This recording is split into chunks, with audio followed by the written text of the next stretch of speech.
जय हिंद। आप सभी का स्वागत है आज की इस स्पेशल क्लास में। आज की यह क्लास स्पेशली रेलवे के लिए संबंधित है, ठीक है, क्योंकि आज की यह क्लास हमारे एनटीपीसी और ग्रुप डी 2025 के लिए स्पेशल क्लास है। और आज का हमारा सब्जेक्ट होगा विज्ञान। आपको पता होगा कि आपके पेपर में विज्ञान का कितना महत्वपूर्ण रोल अदा होता है, यह बताने वाली बात नहीं होगी, ठीक है। हम आपको तैयारी फ्री में कराएंगे, बस आपको हमारे साथ जुड़ना है। चलिए क्लास को स्टार्ट करते हैं और हम आपको सबसे पहले विज्ञान के कुछ प्रीवियस ईयर के प्रश्न दिखाएंगे, चाहे रेलवे एनटीपीसी में पूछे गए प्रश्न हो या रेलवे ग्रुप डी के प्रश्न हो। आपके पेपर में जो आए हैं पिछली परीक्षाओं में, वह आज इस क्लास में हम देखने वाले हैं। निवेदन बस इतना करेंगे, इस पूरी क्लास को जरूर देखिएगा, क्योंकि इससे एक बात तो साफ हो जाएगी, आपके परीक्षा का पैटर्न क्या होगा यह आप जान जाएंगे, ठीक। चलिए अब क्लास को स्टार्ट करते हैं और पहला प्रश्न देखते हैं क्या होने वाला है। हमारा पहला प्रश्न कह रहा है कि समय के साथ किसी वस्तु का वेग दिखाने वाले ग्राफ को कहा जाता है। कौन सा ग्राफ कहा जाता है? क्या वेग समय ग्राफ कहा जाता है, वेग विस्थापन ग्राफ कहा जाता है, और वेग गति ग्राफ कहा जाता है, या वेग दूरी ग्राफ कहा जाता है? कमेंट करिए और उत्तर बताइए। ग्रुप डी 2018 के पेपर में यह प्रश्न आया हुआ है। आपको साइंस देखकर आश्चर्य होगा, ऐसे ऐसे टफ प्रश्न आते हैं, शायद आप क्लास भी ना देखें, इतने टफ प्रश्न पूछता है। लेकिन जितने भी लोग फॉर्म भरे हैं उनको तो जरूर देखना चाहिए, चाहे ग्रुप डी के भरे हों चाहे एनटीपीसी के भरे हों। आज की यह क्लास स्पेशली रेलवे की है, तो आप जुड़े रहिए और कमेंट करके उत्तर बताते रहिए। चलिए अगर बात करते हैं इस प्रश्न के उत्तर की, तो वेग समय ग्राफ हमारा ए ऑप्शन सही हो जाएगा, ठीक है, ए ऑप्शन हमारा सही हो जाएगा। चलिए आगे बढ़ते हैं। हम इस क्लास में सिर्फ प्रश्न और उत्तर की बात करेंगे, क्योंकि हमें पता है कि आपके पास समय जो भी बचा है उतने में हमें क्लास कंप्लीट भी करना है, क्योंकि रेलवे के बहुत सारे प्रीवियस ईयर के प्रश्न हमारे पास हैं और आपको उसे पढ़ना भी चाहिए, ठीक। तो चलिए आगे बढ़ते हैं और अगले प्रश्न को देखते हैं क्या कह रहा है। कह रहा है नकारात्मक त्वरण निम्न में से किसकी दशा की विपरीत होता है? क्या वेग हो जाएगा, संवेग हो जाएगा, बल हो जाएगा, दूरी हो जाएगा? कमेंट कर दीजिए और उत्तर बताइए तो कौन सा उत्तर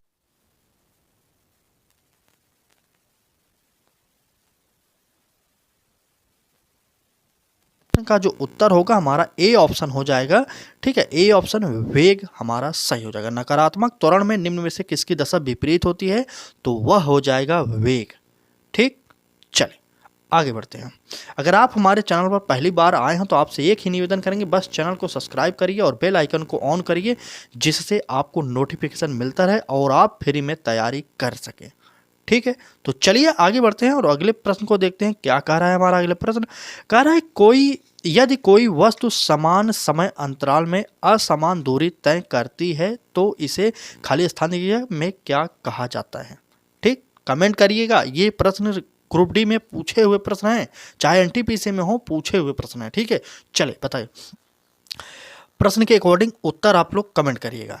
यदि कोई वस्तु समान समय अंतराल में असमान दूरी तय करती है तो इसे में कहा जाता है, क्या कहा जाएगा? आप कमेंट करिए। चलिए जल्दी कमेंट करिए आप लोग। चलिए जल्दी से देखते हैं कितने लोग इस प्रश्न का उत्तर सही करते हैं। तो बिल्कुल सही, हमारा उत्तर हो जाएगा असमान गति, ए ऑप्शन हमारा सही हो जाएगा, ठीक। चलिए आगे बढ़ते हैं। अगला प्रश्न देखेंगे। कह रहा है कि यदि कोई वस्तु, देखिए इंपॉर्टेंट प्रश्न है, कह रहा है कि यदि कोई वस्तु सीधे पथ पर गतिशील है तो वस्तु के वेग का परिमाण तुल्य होगा। क्या होगा? वस्तु की चाल के तुल्य, और बी ऑप्शन हमारा वस्तु के त्वरण के तुल्य, और सी ऑप्शन है हमारा वस्तु के विस्थापन के तुल्य, और डी ऑप्शन है इनमें से कोई नहीं। चलिए बताइए, जल्दी से कमेंट करिए। यदि कोई वस्तु सीधे पथ पर गतिशील है तो वस्तु के वेग का परिमाण तुल्य होगा, क्या होगा? आप कमेंट करिए। चलिए बिल्कुल सही, वस्तु की चाल के तुल्य हमारा ए ऑप्शन हमारा सही हो जाएगा, ठीक है। ए ऑप्शन हमारा सही हो जाएगा। हमारा एक ही सिद्धांत रहता है, अगर आप किसी भी परीक्षा की तैयारी कर रहे हैं तो सबसे पहले उस परीक्षा के प्रीवियस ईयर के प्रश्नों को हल करें। इससे ये बात क्लियर हो जाती है कि आपके पेपर में किस प्रकार के और किस पैटर्न के अकॉर्डिंग प्रश्न बन रहे हैं, तो उसके बाद आप तैयारी करिए। तो चलिए आप हमारे साथ प्रीवियस ईयर देख लीजिए, चाहे बात करें भूगोल की हो, इतिहास की हो, विज्ञान की हो, संविधान की हो, जितने भी प्रीवियस ईयर के प्रश्न पूछे गए अब आप हमारे चैनल पर पा सकते हैं, वो भी फ्री में। करना कुछ नहीं है, सिर्फ आप हमारे साथ जुड़कर रोजाना क्लासेस देखा करिए। ठीक, चलिए आगे बढ़ते हैं और इस प्रश्न की बात करते हैं। कह रहा है कि एक निश्चित दिशा में बढ़ रही वस्तु की गति को वैज्ञानिक शब्दावली में किस पद के रूप में जाना जाता है। देखिए, इस प्रकार के प्रश्न आपके रेलवे में देखने को मिलेंगे। कंपटीशन बहुत ज़्यादा हाई है। आपको पता होगा कि एनटीपीसी में मात्र कुछ ही पद हैं, लेकिन 1 करोड़ लोग फार्म भरे और उसी प्रकार से ग्रुप डी में जो 32,000 पद आए थे उसमें लगभग 70 से 80 लाख फार्म पड़े हैं। तो कंपटीशन इतना अधिक है, अगर आप एक भी मौका चूक रहे हैं तो आप उससे बाहर हो जाएंगे। ठीक, चलिए बात करते हैं, अपने पैटर्न पर आते हैं, प्रश्न देखते हैं। एक निश्चित दिशा में बढ़ रही वस्तु की गति को वैज्ञानिक शब्दावली में किस पद के रूप में जाना जाता है? बताइए, क्या वेग होगा, गति होगा, त्वरण होगा, समय होगा? चलिए, आरआरबी ग्रुप डी 2018 के पेपर में यह प्रश्न आया हुआ है। चलिए बात करते हैं इस प्रश्न के उत्तर की। हमारा ए ऑप्शन हमारा सही हो जाएगा, वेग। आगे बढ़ते हैं, अगला प्रश्न देखेंगे क्या कह रहा है। कह रहा है कि मंदता का अर्थ, यहाँ पर फिर खाली स्थान दिया गया, त्वरण है। आपसे पूछा जा रहा है इनमें 4 ऑप्शनों में से कौन सा यहाँ पर भरा जाएगा, तो बताइए ऋणात्मक होगा, धनात्मक होगा, शून्य होगा, इनमें से कोई नहीं होगा। खाली स्थान इसलिए प्रश्नों के में दिया जाता है ताकि आप भ्रमित हो, क्योंकि आपको लगेगा कि यहाँ पर क्या भरा जाएगा, थोड़ा सा चकमा खाएंगे और प्रश्न का उत्तर आप गलत टिक कर देंगे। आपको पता होगा कि रेलवे में नेगेटिव मार्किंग भी होती है। ठीक, चलिए बताइए इस प्रश्न का उत्तर। चलिए, आरआरबी ग्रुप डी 2018 के पेपर में यह भी प्रश्न पूछा गया, मंदता का अर्थ ऋणात्मक त्वरण है। ठीक है, ऋणात्मक त्वरण हो जाएगा, यहाँ पर ऋणात्मक भर देंगे तो यह शब्द पूरा हो जाएगा। इस प्रश्न का हमारा ए ऑप्शन सही हो जाएगा। ठीक है, चलिए आगे बढ़ते हैं और अगला प्रश्न देखेंगे। अगला प्रश्न क्या कह रहा है। कह रहा है कि किसी वस्तु का वेग, बहुत ही इंपॉर्टेंट प्रश्न है, किसी वस्तु का वेग प्रतीत हुए समय के समानुपाती होता है तो वस्तु का, यहाँ पर फिर खाली स्थान होगा, क्या होगा? असमान त्वरण होगा, एक समान त्वरण होगा, एक समान चाल होगा या असमान चाल होगा। चले, आरआरबी ग्रुप डी 2018 के पेपर में यह भी प्रश्न पूछा गया। हम आपको डेली अब स्पेशल क्लासेस प्रोवाइड करेंगे। सबसे पहले रेलवे के द्वारा जितने भी प्रश्न पूछे गए आज तक 2024 तक के, ठीक, क्योंकि 25 तो चल रहा है, 24 में तक जितने भी प्रश्न पूछे गए उनको हम सारे के सारे प्रश्नों को हल करने वाले हैं। आप अगर फ्री में हल करना चाहते हैं तो चैनल को सब्सक्राइब कर लीजिए और बेल आइकन को ऑन कर लीजिए, क्योंकि यहाँ पर सारे के सारे कंपटीशन एग्जाम की तैयारी निःशुल्क कराई जाएगी, फ्री में। ठीक, चलिए बात करते हैं इस प्रश्न के उत्तर की। तो एक समान त्वरण हो जाएगा हमारा, कहाँ पर दिया गया है, बिल्कुल सही, बी ऑप्शन में दिया गया है एक समान त्वरण, बी ऑप्शन हमारा सही हो जाएगा। ठीक, चलिए आगे बढ़ते हैं और अगला प्रश्न देखेंगे। एक बार लाइक कर दीजिए, अगर क्लास अच्छी लगी तो लाइक करिए और चैनल को सब्सक्राइब नहीं किए तो कर लीजिएगा। चलिए बात करते हैं इस प्रश्न की। कह रहा है कि जब एक वस्तु एक समान वृत्तीय वेग उत्पन्न करती है तो निम्नलिखित में से कौन सा परिवर्तित होता है? क्या द्रव्यमान होगा, संवेग होगा, गति होगा या दिशा होगा? चलिए बताइए कौन सा उत्तर हमारा सही होने वाला है। चलिए, जब एक वस्तु एक समान वृत्तीय वेग उत्पन्न करती है निम्नलिखित में से कौन सा परिवर्तित होगा? यह प्रश्न एएलपी 2018 में पूछा गया प्रश्न है। एएलपी की परीक्षा भी रेलवे ही कराता है, आपको पता होगा। ठीक है, इसका जो है हमारा दिशा में परिवर्तित हो जाएगा, डी ऑप्शन हमारा सही हो जाएगा। ठीक, चलिए आगे बढ़ते हैं। अगला प्रश्न क्या कह रहा है कि जब कोई वस्तु, वेरी इंपॉर्टेंट प्रश्न कह रहा है। ठीक है, चलिए देखते हैं क्या प्रश्न है।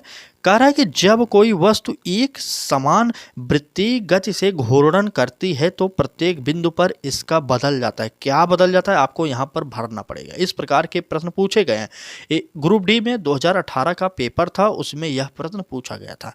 क्या होगा, दाब होगा, वेग होगा, जड़त्व होगा या द्रव्यमान होगा? कमेंट कर दीजिए और उत्तर बताइए। आपको पता होगा कि रेलवे की परीक्षा एक दिन में तो होगी नहीं। अब बताइए, जहां पर एनटीपीसी में इस बार 1 करोड़ लोग फार्म भरे हैं तो वहां पर एक दिन में परीक्षा नहीं होती, कई दिनों में पेपर होता है और कई सेट में प्रश्न बनते हैं। तो आपके पास इतने ज़्यादा प्रीवियस ईयर के प्रश्न हैं। अगर आप प्रीवियस ईयर की भी तैयारी कर लेते हैं ना, तो आपको समझ लीजिए कि 50+ जो प्रश्न आएंगे आपके प्रीवियस ईयर के अंदर ही आएंगे। ठीक, इसलिए हम आपको प्रीवियस ईयर पहले सॉल्व करा रहे हैं। अगर आपको हमारा यह प्रयास अच्छा लग रहा हो तो लाइक जरूर करिएगा और कमेंट करके जरूर बताना कि आपको यह चाहिए कि नहीं चाहिए, या वैसे पढ़ाई कराई जाए आपको, ठीक, प्रीवियस ईयर नहीं और अलग से पढ़ाई कराई जाए, बताइएगा जरूर। और बात करते हैं इस प्रश्न के उत्तर पर। चलिए, जब कोई वस्तु एक समान वृत्तीय गति से घूर्णन करती है तो प्रत्येक बिंदु पर इसका जो है वेग बदल जाता है। ठीक है, वेग जो है हमारा बदल जाएगा। बी ऑप्शन हमारा सही हो जाएगा। ठीक, चलिए आगे बढ़ते हैं। और अगले प्रश्न में कह रहा है सभी बलों में होता है। क्या होता है आपसे यहाँ पर पूछा जा रहा है, बताइएगा। क्या परिमाण और दिशा दोनों होगा, या घनत्व होगा, या दिशा होगा, या परिमाण होगा? कमेंट करिए और उत्तर बताइए सभी बलों में क्या होता है। चलिए, आपको टॉपिक वाइज भी करा रहे हैं, ऐसी बात नहीं है। चलिए, तो बिल्कुल सही, सभी बलों में जो होता है परिमाण और दिशा दोनों होता है। ठीक है, हमारा ए ऑप्शन सही हो जाएगा। ए ऑप्शन हमारा सही हो जाएगा, परिमाण और दिशा दोनों होता है। आरआरबी ग्रुप डी 2018 में यह प्रश्न पूछा गया था। ठीक, चलिए आगे बढ़ते हैं। अगर अब तक आप हमारी पिछली क्लासेज को नहीं देखे तो निवेदन बस इतना करेंगे, एक बार चैनल के प्लेलिस्ट में जाइए, वहाँ पर पिछली क्लासेज जो भी हैं रेलवे की उन्हें जरूर देख लीजिए, क्योंकि वह भी क्लासेज आपकी परीक्षा के लिए इम्पोर्टेंट है। चलिए, अब बात करते हैं अगले प्रश्न की। कह रहा है समापन रेखा को पार करने के बाद भी एक धावक भागना जारी क्यों रखता है? यह प्रश्न देखिए किस प्रकार का है, किस स्तर का प्रश्न पूछ लेता है रेलवे कभी कभी। यह रेलवे ALP 2018 के पेपर में प्रश्न आया हुआ है।